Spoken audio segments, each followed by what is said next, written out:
आपने देखा होगा कि 10 करोड़ गरीबों के घर में रसोई गैस के सिलेंडर पहुंच गए हैं और 4 करोड़ गरीबों के मकान भी बन गए। करोड़ किसानों को किसान सम्मान निधि का लाभ मिल रहा है।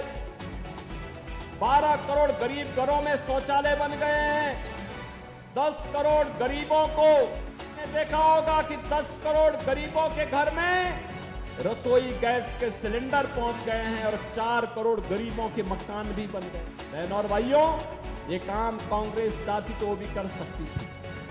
समाजवादी पार्टी और बहुजन समाजवादी पार्टी चाहती तो वो भी कर सकती थी, लेकिन इन्होंने अपने परिवार के लिए तो भरा, अपने परिवार वालों के लिए खूब कमाया, लेकिन गरीबों के लिए कुछ भी नहीं किया।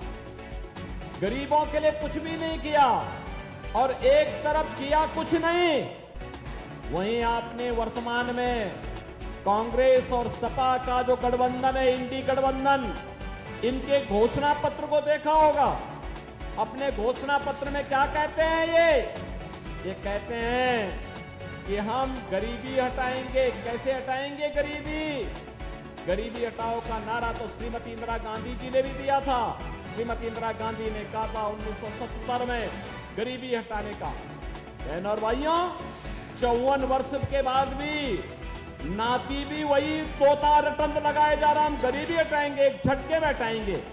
जब उससे पूछा गया कि कैसे हटाएंगे, तो कहता है हम सभी लोगों की संपत्ति का सर्वे करवा देंगे, और सर्वे कराने के बाद अगर किसी के पास 4 कमरे का मकान है ना, तो 4 कमरे के मकान में अगर उनके परिवार में 4 लोग हैं तो कहेंगे कि तुम्हारे लिए 2 कमरे पर्याप्त हैं, 2 कमरे हम दूसरे लोगों को जबरदस्ती कब्जे में ले लेंगे, उस पर कांग्रेस का अधिकार हो जाएगा। वे कह रहे हैं हम सर्वे कराएंगे।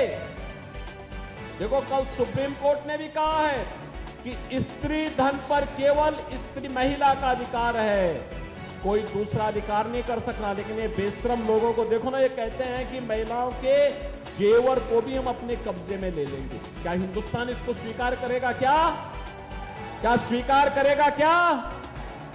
लेकिन इनकी हालत देखो। और किसको बांटेंगे?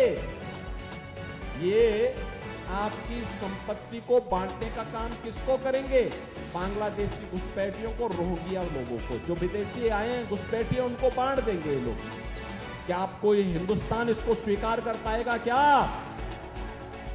लेकिन ये कांग्रेस के लोग, इंडी गठबंधन के लोग कहते हैं कि ऐसा कर देंगे।